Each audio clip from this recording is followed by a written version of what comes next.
Telecafé presenta Una luz en el sendero. Una palabra de esperanza para un mundo necesitado de amor. Una luz en el sendero. Un cara a cara para vivir e iluminar la oscuridad de la vida de aquellos que amamos. Permíteme orar contigo. Presenta y dirige el Padre Pacho. Muy buenas noches.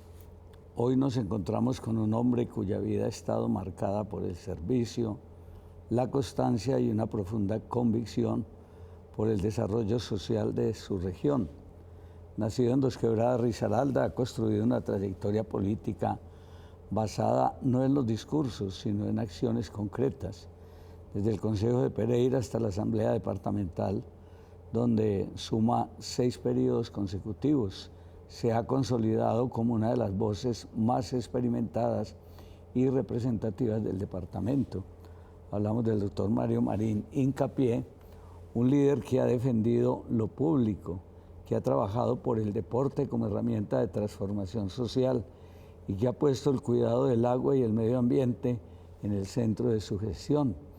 Fundador de la reconocida Copa Mario Marín Hincapié, impulsor de importantes ordenanzas, promotor de políticas que hoy impactan a miles de ciudadanos. Nos acompaña para hablar no solo de política, sino de su vida, de sus proyectos, sus sueños. Qué bueno poder contar con él en nuestro programa Una luz en el sendero. Doctor Mario, buenas noches. Buenas noches, padre. Buenas noches a todos los televidentes, a todos los seguidores de Una luz en el sendero. Muchas gracias por acompañarnos hoy de entrevistador. Ha entrevistado, me alegra mucho tenerlo ahí en el set. Usted nace en Dos Quebradas, una tierra trabajadora. ¿Cómo influyó su origen en la forma en que hoy entiende el servicio público? Es una cosa muy especial, padre. Mi abuela Rosemilia Vargas, que en paz descanse, ella vivió en el barrio La Capilla, y ella, la esencia de ella era el servicio a la comunidad. De hecho, siempre le colaboraba a los sacerdotes, a los párrocos de la iglesia Santa Teresita. Y obviamente, pues yo de niño, ella también me llevaba, y yo veía cómo ella se preocupaba por las personas más desprotegidas. Pedía mercados, y panela, pan, aguapanelita, es decir, ella siempre tenía una sonrisa y una aguapanela o un pan para los más pobres. Y obviamente yo me fui involucrando en ese tema de la ayuda a las personas más necesitadas, y fue mi abuela Rosemilia que me indujo obviamente a ayudarle a las personas más necesitadas. Eso fue creciendo. Dos Quebradas en esa época era corregimiento de Santa Rosa, ¿no? Y entonces empezamos a trabajar. Yo de niño siempre me he caracterizado por ser un líder, y de hecho en esa época Colombia López de Holguín empezaron a trabajar una junta para crear el municipio de Dos Quebradas y separarnos de Santa Rosa. Y entonces obviamente se hizo esa campaña y se logró pues esa separación y crear a Dos Quebradas como municipio. ¿Cómo fue el entorno familiar desde su niñez, su juventud de Mario? Pues la verdad que es una historia muy bonita. Mi abuelo Luis Eduardo Hincapié y mi abuela fueron unos trabajadores incansables. Mi abuelo era de Antioquia, de los lados de Guarne, de esa familia antioqueña, un hombre que medía como 2 metros, un hombre íntegro, trabajador, luchador, con esa matrona como la abuela Rosemilia, y de ahí pues sale mi madre, que en paz descanse, Marta Lilia, que yo sé que siempre me está acompañando, es decir, en todas las luchas, porque me enseñó cosas muy bonitas, es decir, de ayudarle al más necesitado también. Ella era con esa vocación de servicio a la comunidad, a la sociedad, de ser emprendedora, luchadora. Casi que todos los consejos que me daban los viejos, yo asimilé muchos, y de hecho toda esa carrera que ellos nos enseñaron de servicio a la comunidad, yo fui creciendo obviamente y me voy al sector privado. Yo me caso muy joven. Padre, yo me casé de 18 años con una responsabilidad inmensamente grande, con una mujer que me dio 2 hijos que son mi adoración, es decir, es la esencia de la vida, de la lucha. Y obviamente fuimos creciendo ahí y yo en el sector privado, una empresa muy importante en esa época, será Los Pinos, y entonces era una empresa familiar. Y yo conocí a Diego Patiño, a Mariles en esa época, Alfredo Torres Hurtado, que en paz descanse, Víctor Castellanos, Margarita González Moscoso, Gloria Edith Hernández, es decir, un grupo de amigos que nos permitieron reunirnos permanentemente, charlar y hacer esas tertulias. Pero antes de ese, yo tuve la oportunidad de conocer 2 personajes que marcaron mi vida, y ellos son Gonzalo Vallejo Restrepo, que en paz descanse, y obviamente Tiberio Jaramillo, y otro Fabio Ríos Morales. Es decir, fueron 3 personajes que marcaron mucho la historia, y siempre las enseñanzas de ellos me permitieron conocer el sector privado, la ayuda a la comunidad, la ayuda al emprendimiento. Gonzalo Vallejo para mí fue un personaje que, verdad, el padre jugó un papel importantísimo. Y ese paso al tema ya público, fueron ellos los que lo fueron moldeando. Cuando en alguna oportunidad de esas tertulias que hacíamos con William Franco, con Alfredo Torres, con Diego Patiño, con los hermanos Ríos, Humberto Osorio, esas tertulias que hacíamos, una vez conociendo a Diego, que trabajaba en las empresas públicas de Pereira, luego lo nombran alcalde de Dos Quebradas. Y entonces, claro, ya empezamos una amistad más cercana, y cuando en alguna oportunidad yo lo visité a él y le dije, Diego, yo quisiera que nos acompañara en la empresa, será Los Pinos, como su gerente. ¿Sí? Y entonces Diego me dijo, no, sí, me parece perfecto. Y hablamos y todo el cuento. Y cómo le parece, padre, que lo logramos inscribir en la Cámara de Comercio, y aparece Diego Patiño como segundo subgerente sin aceptar, porque cuando nosotros hicimos ese proceso, a Diego lo nombran gobernador del departamento. Y entonces, claro, pues ya desistió de eso, y ya empezamos nosotros a tener pues como más, una amistad más cercana, siempre con el servicio. Y recuerdo que una vez una persona me pidió un favor, que si le podía ayudar con un traslado de la señora que era maestra en Quinchía, que si le podía ayudar. Y yo dije, pues yo voy a hablar con el gobernador a ver cómo nos ayuda. Y recuerdo que yo llevé los papeles y todo, y Diego me dijo, ¿están radicados? Y dije, ya están radicados, está la copia de eso. Bueno, me dijo, vamos a ver qué se puede hacer.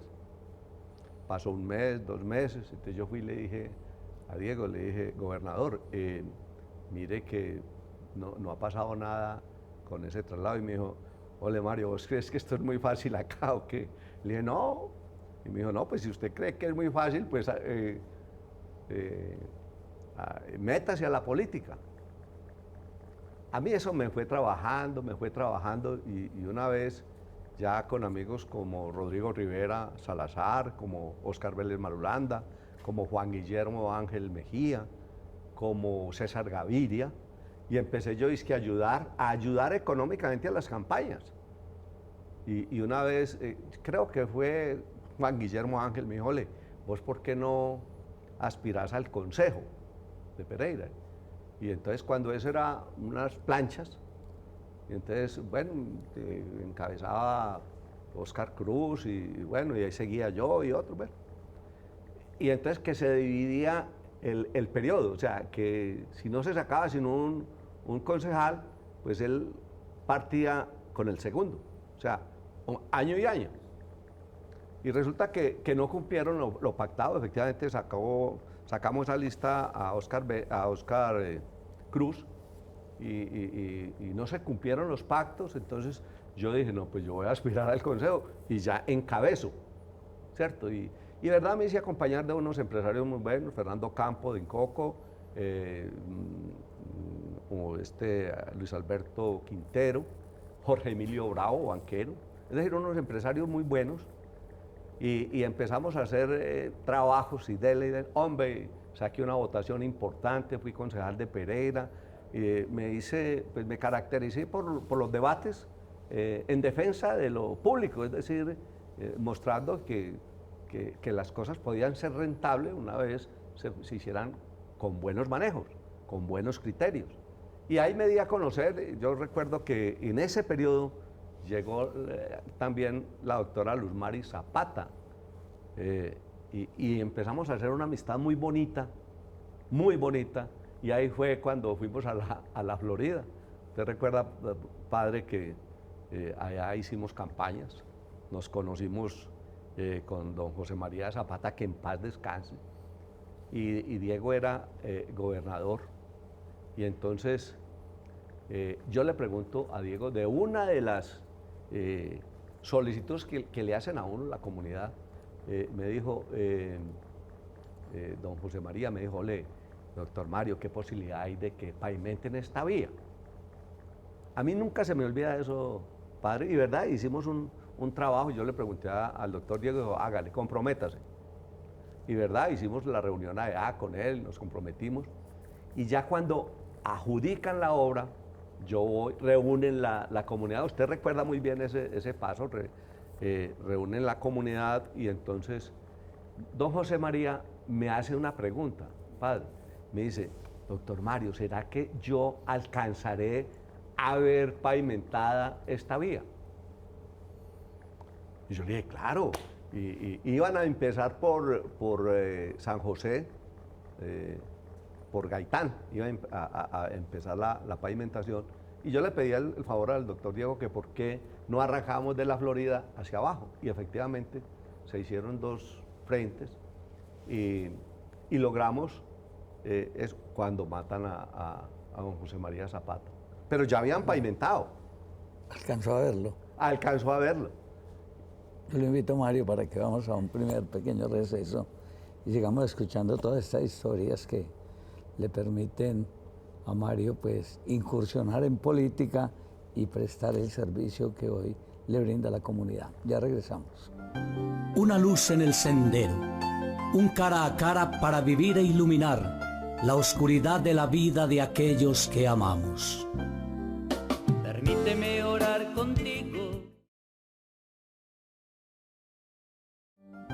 Una luz en el sendero, un cara a cara para vivir e iluminar la oscuridad de la vida de aquellos que amamos. Permíteme orar contigo. Uno de los momentos más recordados, doctor Mario, fue su oposición a la venta de las empresas públicas municipales. ¿Qué significó para usted asumir esa posición en ese momento? Muy dura, padre, extremadamente dura, porque el alcalde de ese entonces era Juan Manuel Arango Vélez, del Partido Liberal. Yo pues, estaba por el Partido Liberal y yo siempre he sido, más bien, defiendo mis posiciones y la posición era de no vender las empresas públicas de Pereira. Y obviamente se hicieron unos debates muy duros. Y obviamente yo pues estaba yo no tendría por qué haber estado en la oposición, porque pues el alcalde era del partido y todo, pero yo asumí con criterio y asumí esa responsabilidad además. Y entonces yo recuerdo que en esos debates, fueron unos debates muy candentes, fuertes. Recuerdo que a mí me dan la palabra y eso yo empecé diciendo, el crimen que ustedes están cometiendo aquí, hasta las paredes están llorando. Y era verdad que era tanto la gente, el sudor y todo, que chorreaba agua en las paredes. Yo decía que hasta las paredes estaban llorando del crimen que estaban cometiendo. Y en uno de esos debates me dice Daniel Humberto, me dice, yo sé, concejal, que usted se persina con los orines de Gonzalo Vallejo Restrepo. Entonces, a mí me dolió mucho porque pues, estaban hablando de un hombre que fue un hombre cívico, que fue el creador, el que estuvo en el comité por la creación del departamento de Risaralda. A mí me dolió mucho eso y no solamente eso, sino que yo veía la posición de la doctora Luz Mari Zapata, una posición también en contra de la venta de las empresas públicas, y también de Carlos Alfredo Crosway, de Juan Hurtado. Es decir, teníamos el grupo de los cuatro que marcó la historia del Consejo de Pereira. Yo decía que se partía la historia de Pereira con la creación de ese grupo de los cuatro, porque fue un grupo que dio mucho que hablar, era un grupo que única y exclusivamente nos limitábamos a cuidar el patrimonio de los pereiranos, y entonces estábamos pendientes de todo. Hay una historia muy bonita ahí, padre, yo creo que usted lo recuerda muy bien, y es que entre la doctora Luz Mari y yo pagábamos asesores. Entre ellos estaba Walter Benavides, conseguimos a Germán Chica y conseguimos a Gustavo Bolívar. Ellos se venían de Bogotá, Gustavo Bolívar se venía de Bogotá, amigo de Carlos Alfredo, y obviamente creamos con todo el conocimiento de los tres asesores el periódico Reacción Ciudadana. Y eso le dolía a los mandatarios, claro, a los concejales y todo les dolía, porque nosotros sacamos todo y además escribíamos ahí las posiciones y cómo íbamos a votar los proyectos. La gente estaba informada, la gente le gustaba mucho esos debates, y la verdad es que el paso por el Consejo fue hermoso. Yo no estuve sino un periodo, y yo recuerdo que la doctora Luz Mari, Carlos Alfredo, Juan, yo les dije, hombre, yo tengo ganas de aspirar a la asamblea.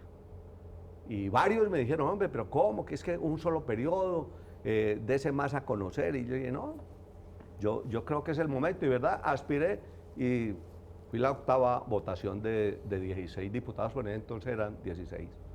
Muy agradecido con ese grupo porque me ayudaron mucho. Juan, la doctora Luz Mari, con el movimiento cívico, Carlos Alfredo Corro, todos ellos me ayudaron mucho y logré hacer un trabajo importante con la semilla que dejé yo en el Consejo, que fue una semilla de trabajo, de liderazgo, de compromiso, comprometido con el medio ambiente, con el deporte, con la familia, y coge y nace la Copa Mario Marín.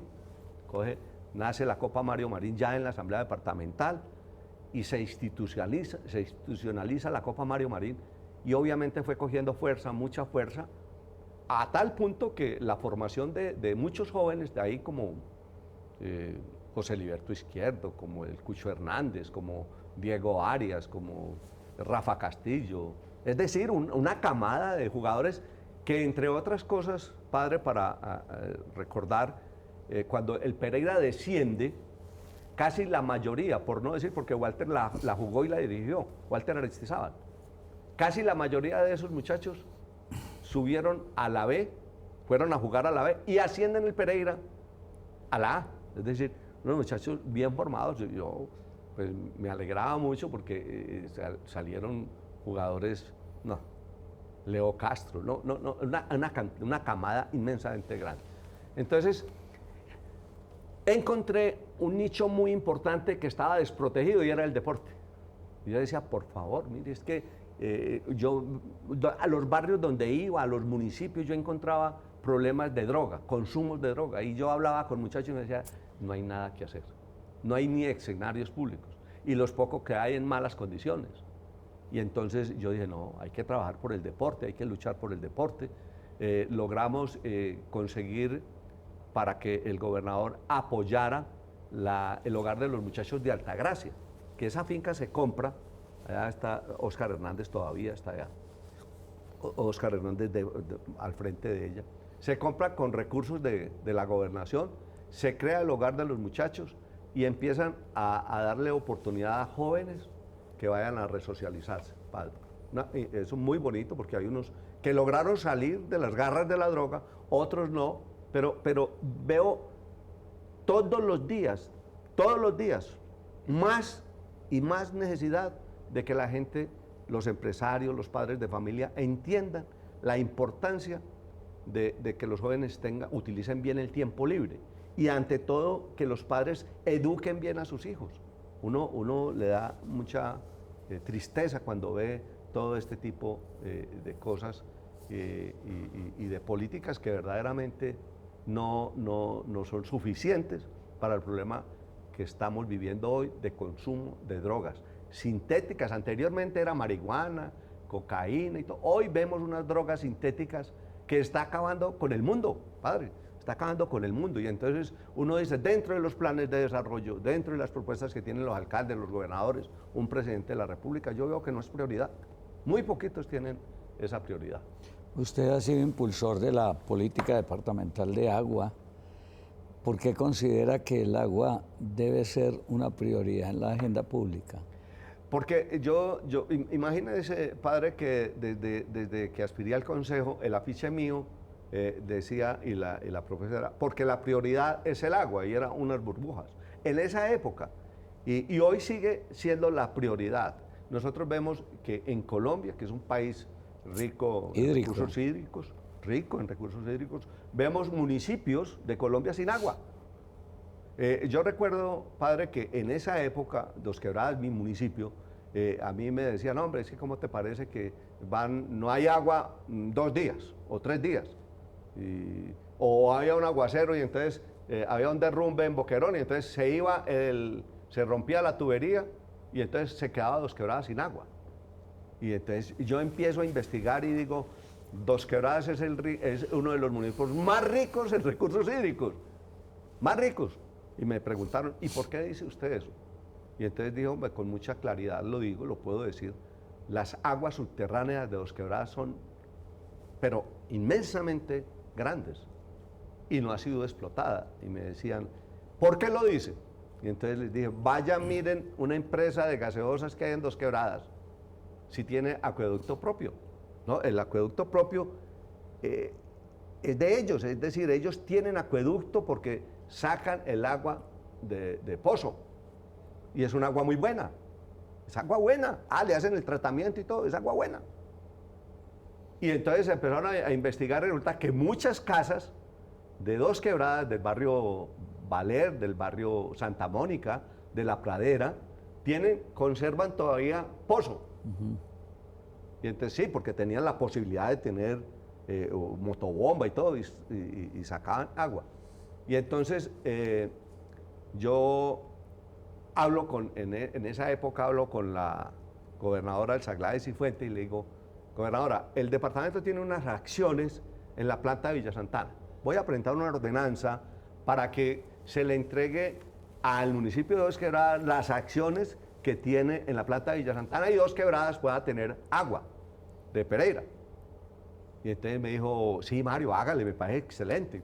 Y verdad, trabajamos la ordenanza, se aprobó la ordenanza, se le entregó las acciones al municipio de Dos Quebradas y empieza Dos Quebradas ya a tener agua en los barrios de La Pradera, Santa Mónica, Valer, Campestres, ¿cierto? Y empieza Dos Quebradas a desarrollarse a unos pasos agigantados, pues es decir, hoy Dos Quebradas en el tema de construcciones y desarrollo ha crecido inmensamente, gracias a que tiene agua potable, de buena calidad.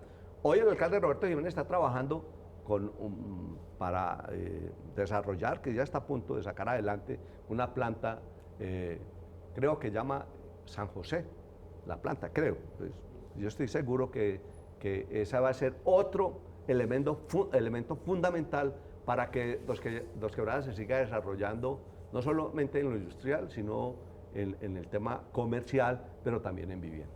Yo no quiero tenerlo solo este sábado, sino que quiero invitarlo para este próximo sábado para que sigamos hablando de todo esto tan interesante para nuestra región.